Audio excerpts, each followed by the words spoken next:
Let's us go live. Let's wait and see. So, see what is happening. Yes, we're live now. Perfect. Welcome everybody to the topic of forever. Are cookies dead or not? So today we're not gonna clarify that forever. I know that everybody is going to ask for which party cookies are dead and all that kind of stuff. So pop your questions in the question section. We're gonna answer a lot of them today because I know you have a lot, and like detailed questions are good too. I've got one from Amr already that we've prepared. I know you're gonna watch the recording. So when we say first, third, no party cookies, whatever, what kind of questions do you guys have? Pop the questions in the chat so I know that there are live people with us. What are your thoughts? Maybe we're gonna answer them while we go. And while we're popping your questions, so we've got a guest together with us besides Lars. So he's like the often guest of our sessions, but today we've got Björn from Cookie Information. But I'm a little bit wondered, nobody's asking any questions. Please, somebody post something in the chat so we know that we're live. It's like, so this doesn't go wrong. Like, can you, somebody just say hello? Like before we introduce Björn, that we have, it seems like we're moving in LinkedIn. So, but somebody like give us something in the chat so we know that you're watching us. Say hi. Nobody's responding, so maybe we're not live. Oh, yes, hey, John, thank you. All right, we've got this. Thank you, guys. Perfect. So now over to you, Björn. Thank you, everybody. We're live. So Björn, who are you and what does Cookie Information do? Welcome. Yeah, thanks for the invitation. Looking forward to it and all the questions. My name is Björn. I'm the content manager, copywriter at Cookie Information. We live just next door to you guys, so it's fun being here. What do we do? Yeah, we develop software to keep websites and mobile apps GDPR compliant when using cookies, and hopefully also other tracking technologies. So I'm here today to answer some of the more, I think, maybe legal questions or questions about what cookies really are and what they do. And I'm going to try my best. And I also said to you, Laura, in the beginning, I've been a teacher for many years, so I know how to deflect questions I don't know the answer to. So be prepared. Perfect. That is, fantastic. We're looking forward to that. The question that we got before the session from Amr is actually going to go to you, but that we're saving for a little later. And we already got some questions ticking in. We're going to answer them as we go. But to start with, we're going to have a chat with Lars. So to have proper attribution and measure marketing, you have to have proper tracking. So what is proper tracking, Lars? Cool. Yeah, I mean, before we start, maybe let's prove that it's not completely a cookie-less world. Okay. So we're going to have a cookie. It's like, now you can track me. Now I'm going to track you, Laura. Which party is it? I'm going to track you. Yes. That is definitely a first party cookie, that one, I would say. That was good. That was good. So, yeah, I mean, in the business we are in, we try to help companies to understand how their go-to-market efforts work. And a fundamental part of that is keeping track of who's doing what. So that's the tracking part. And you say most of you out there who are listening to this are probably using a lot of different tracking technologies on your website and maybe in your apps. Some of it, like Google Analytics, is probably the most well-known one. So that's a tracking technology. If you're using something like HubSpot for building your website, of course, you also have tracking technology in there. Most marketing automation platforms provide some kind of tracking technology. So the purpose there is really sort of try to, you meet somebody on your website or in your app, and then you try to hold on to that person for as long as possible to know what they did. So that later on, when they do something meaningful, that's something you care about, like they enter your sales pipeline or you sell to them, you can go back and figure out how did they actually get that customer. And now you've mentioned some of the things like HubSpot's tracking, Google Analytics tracking, and so on. And so, what's, in your opinion, optimal tracking for? Now we're talking B2B, so maybe we Yeah. could just stay here. What's optimal tracking for B2Bs? I think like some of what we care a lot about is that you can connect the tracking data with the business results that you're seeing. So I think that's very important, which is also why, for instance, we're not using Google Analytics tracking anymore ourselves, because that you can't connect the tracking from Google Analytics with, say, for instance, your CRM. Or at least it's doable, but it's a very big project. So we prefer something like HubSpot tracking can work really well. Segment.com has a tracking solution. There are other solutions out there like Snowplow or Rudderstack, and there's a bunch of different tracking solutions you can use. And I think the most important thing is really that it collects the data and it gives you access to sort of quite granular raw data that you can use to integrate into other systems. Mm-hmm. Cool. What do you use at Dream Data to do tracking? So funnily, we actually use segment tracking. We have like in our product, we also have a tracking solution, which is very similar to segment, but we started before having developed that tracking solution. So we're still using segment tracking for our own tracking purposes, but it's a very similar solution. Cool. Björn, now we're going to throw the cookie over to you. So can you explain to us what types of cookies are there? What type of cookies are there? There are many types of cookies, actually. Cookies are actually a very old technology. Beginning in 1994, I think it was from Netscape who developed the technology to be able to remember when you switch between pages. So let's say you have an e-commerce and you go to a product page and you put a pair of shoes in the basket, and then you go to see a pair of pants. And then the next page forgets that you put your pair of shoes in the basket. So that's what cookies actually do. And Netscape developed this technology actually to try to remember between sessions what you did and what you saw, and push information between it, so you wouldn't be a blank page every single time. Nowadays, or for the past 10-15 years, cookies have been used to track a lot, and we've seen that with the Wild West of tracking. It's been used to track everything you do, cross-site tracking and on-page tracking, used for social media, for personalization, and for marketing especially. And that's why I think most of the people are here today, is to listen about what cookies do for marketing purposes. And there are a lot of different cookies, first-party cookies, third-party cookies. Someone also mentioned second-party cookies. We got super cookies, zombie cookies, you name it. We got all sorts of tracking, fingerprinting, pixel, tags. But it all comes down to one single thing. It's tracking. Whatever you call it, whatever you call it, cookies, or you call it fingerprinting, tags, pixels, beacons, it just comes down to you gain access to information on a specific computer or in a specific browser, actually, to use that tracking for different purposes. Interesting. So, yeah. Let's move on to zombie cookies. No, we're not moving on to zombie cookies. No. Tell me, Björn, which cookies are dying? Well, so I think from 2020, Google said that third-party cookies would be gone in 2021. We all remember that. Yeah, yes. And then in 2022, and now in Q3 of 2023, and they keep pushing it because they're not. I don't think they're ready with their privacy sandbox yet. So with many of Google projects, we don't really know if it's going to live or it's going to die. You all remember Google's Buzz and Google, whatever they were called, they just died. So hopefully they will bring something that is both ensuring users' privacy, but also keeping the ad tech market alive, because that's why Google are in the business. But why do you think then third-party cookies should die at all? What's wrong with them? Well, why should third cookies die? First of all, cookies, they're an old technology. When there are better technologies now, as you also know.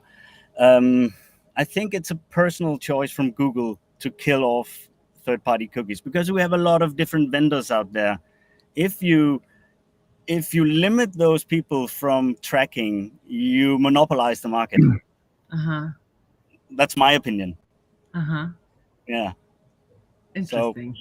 And there is actually a question relating back to the part of other technologies. So why cookies haven't been replaced with other technologies? It's just so easy to use cookies. And all the vendors that you use cookies. Google Analytics use cookies. The GA cookie, for example, or the I don't. They use a lot of cookies. And until now, you had to be really, really good back-end wise to do other kinds of tracking.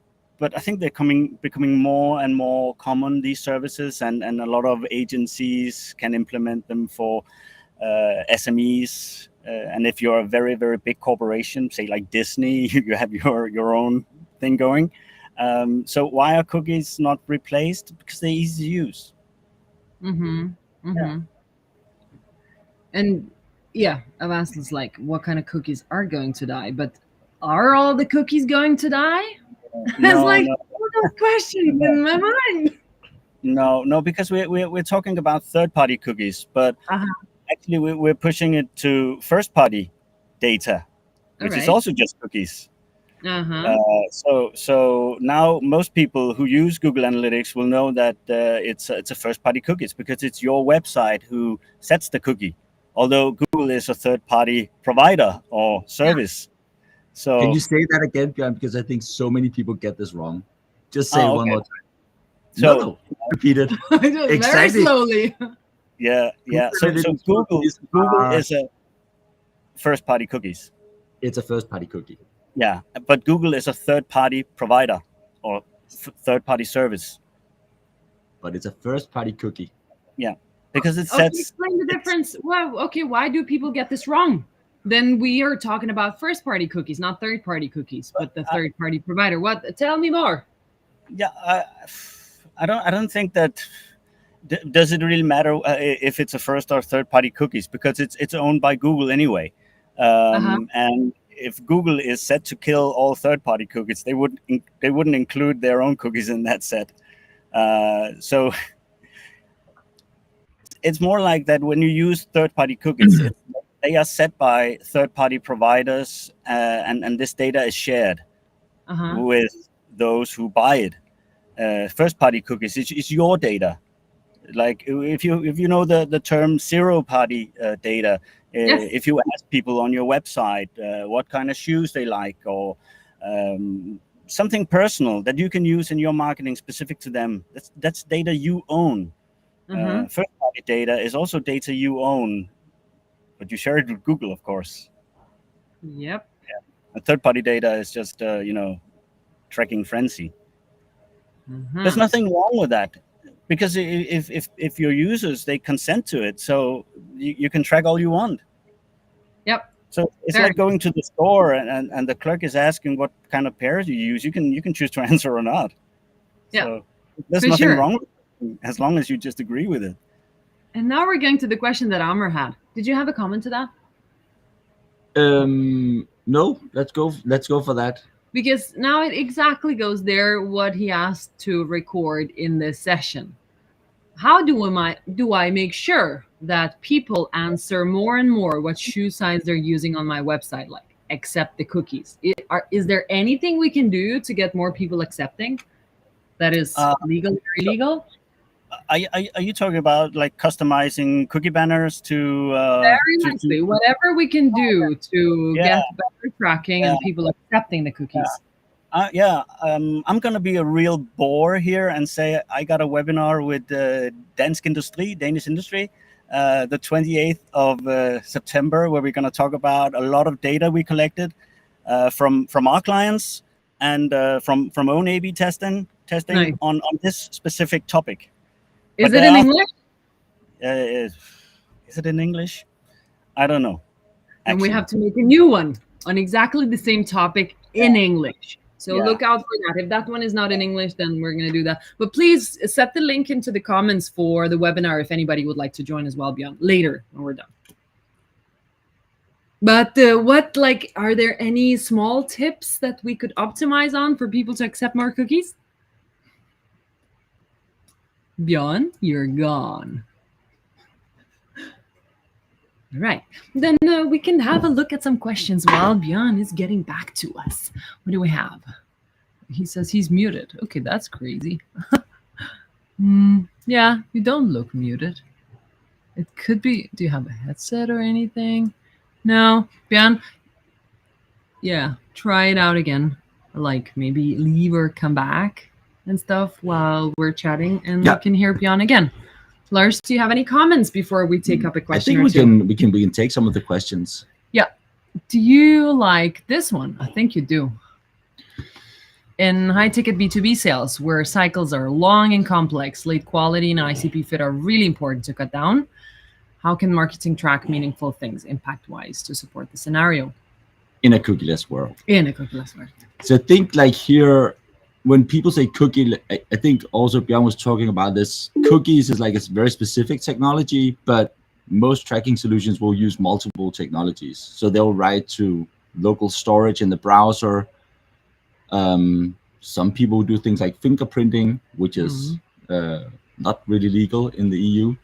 But there are many technologies that are employed, like writing to local storage is similar to writing to a cookie from a legality perspective. You still have to ask about it. The thing it's there is such a cookieless world doesn't mean that you can't know what people that are in your world are doing. It's not the end of that. And I think most solutions you look at out there are pretty good at holding on to people over time.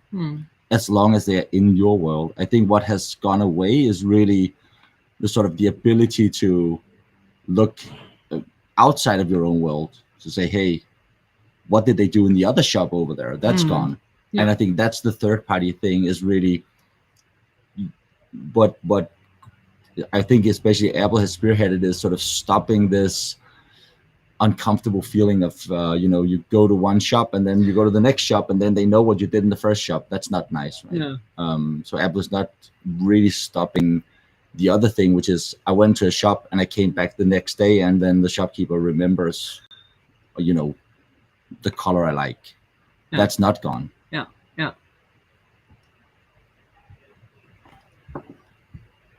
We can see that the webinar will unfortunately be in, I think Santi wanted to say in Danish. So it's in Danish, but we're going to make one in English. And yeah, we'll make sure to inform you, everybody, about that one in case you don't speak Danish.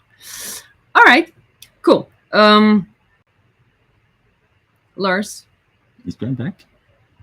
Let's have a look. Brian, can we hear you? Yeah. Can you hear me? Yes! Yes, you're back. You can hear me too. Okay. Like All modern right. technology. Yes. We didn't do anything. We didn't mute you or anything. It was very... I don't know. Yeah, it was sudden. So All did right. you answer all the questions? Not all the No. questions. We just spoke about the long customer journeys and stuff. But I had a question. Yeah. Bjorn, what is cookie-less tracking? Okay, so I think that when people use the term cookie-less tracking, they are talking about using other methods for tracking than cookies, fingerprinting, and pixel tracking, and other types of web beacons. Something that is not stored directly in the browser or in local storage. Something that you can do on the server side, actually. So you don't place anything on the visitor's browser settings or in local storage. That's what cookies is a physical form of tracking, where fingerprinting is more of a non-physical type of tracking, because you just retrieve the data directly from the computer. You get all sorts of data about screen size, keyboard settings, language, OS, everything. And the fingerprint, browser fingerprinting, device fingerprinting, and the third thing is called, I don't really remember, canvas fingerprinting, like a small pixel. It's just your computer or browser is sending a lot of information about how it's the setup, and then when you come back the next time, there is and the server sees that the same kind of settings or something that is like the settings, there's a high probability that this is the same user.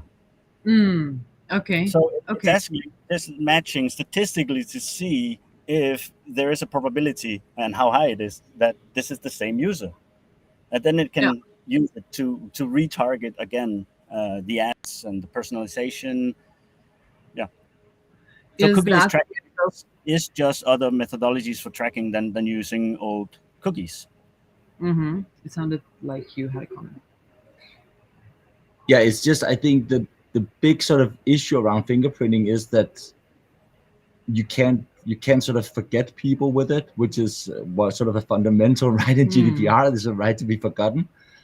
So because you're sort of recording something which is sort of, you're able to identify someone in a very precise way, which just makes it sort of personally identifiable. You can't forget people.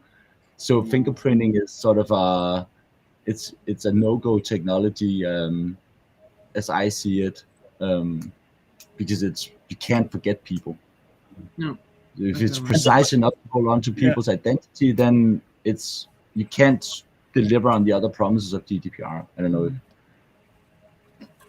No, and if you look to legislation like the e-privacy directive, which in Danish has been termed the cookie law, cookiebekendtgørelsen, and the GDPR, it's not only about storing something physically like cookies on the browser or in the browser. It's also gaining access to stored information, and that's fingerprinting. You gain access to some information.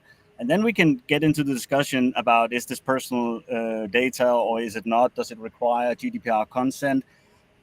I think the GDPR is fairly straightforward with this. Like, personal data means any kind of information that can relate to an identified or identifiable person, like name and number, location data, online identifiers, cookie identifiers, like sort of anything that can be that you can to identify a person, or together with other data used to combine to identify a person.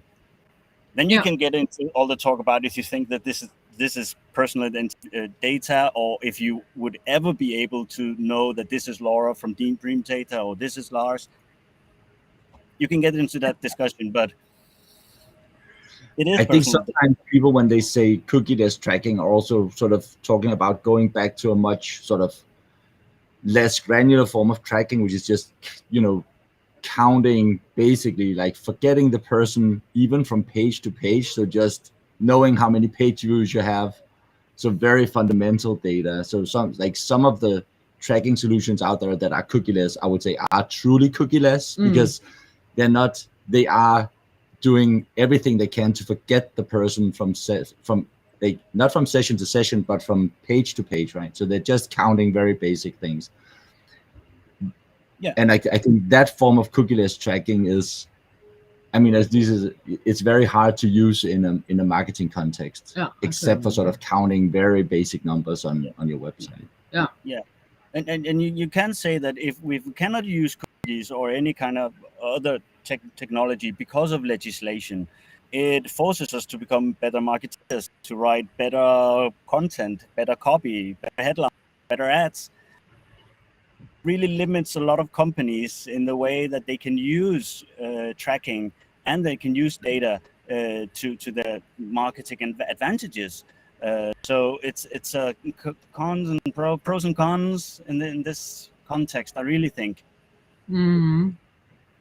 Yeah. And there are a couple of more questions in terms of cookie-less tracking and fingerprinting and stuff. If fingerprinting is not allowed in the EU, so if we go cookie-less, what kind of method should we do more? Is it me? Pick, yeah. Cookie is just the umbrella term for all types of tracking. So if we look back to the e-privacy directive from 2002, I only think that cookies existed back then. Then it has developed to all these other kinds of tracking, like fingerprinting and pixels and beacons and all that stuff. It's never mentioned in the e-privacy. It's never mentioned in the GDPR what kind of tracking technologies that you can use. But the GDPR just talks about data. So whatever type of tracking technology you use, if you gain access to data, and if this data is labeled personal data, you need consent. And it's as simple as that.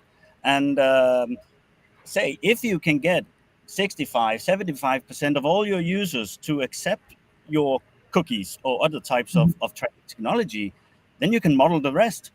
You can say there's a high probability that the rest of these users look just like the 65, 75% that accept it. And you can use that data to make lookalike groups or anything like that, so you can promote your services or your goods. That's cool. Yeah. And now we're getting back to the same question that you got muted on again. So please don't get yourself muted now. So now you mentioned 65, 70% of everybody who accepted cookies. So is there anything that is legal? Now I'm not going to say a word illegal. I just didn't say that.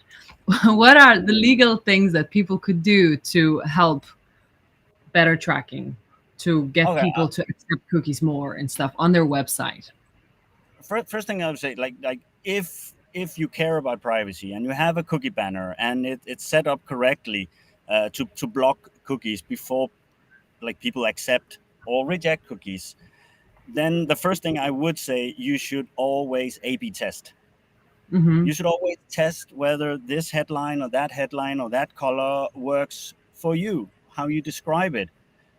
We saw tremendous sounds like a Trumpian here. The big differences when we changed a little within the limits of the law, because you're not allowed to nudge or use dark patterns as they are called. You're not allowed to hide the reject button, making it say transparent or low contrast or anything. You're not allowed to trick your users into accepting.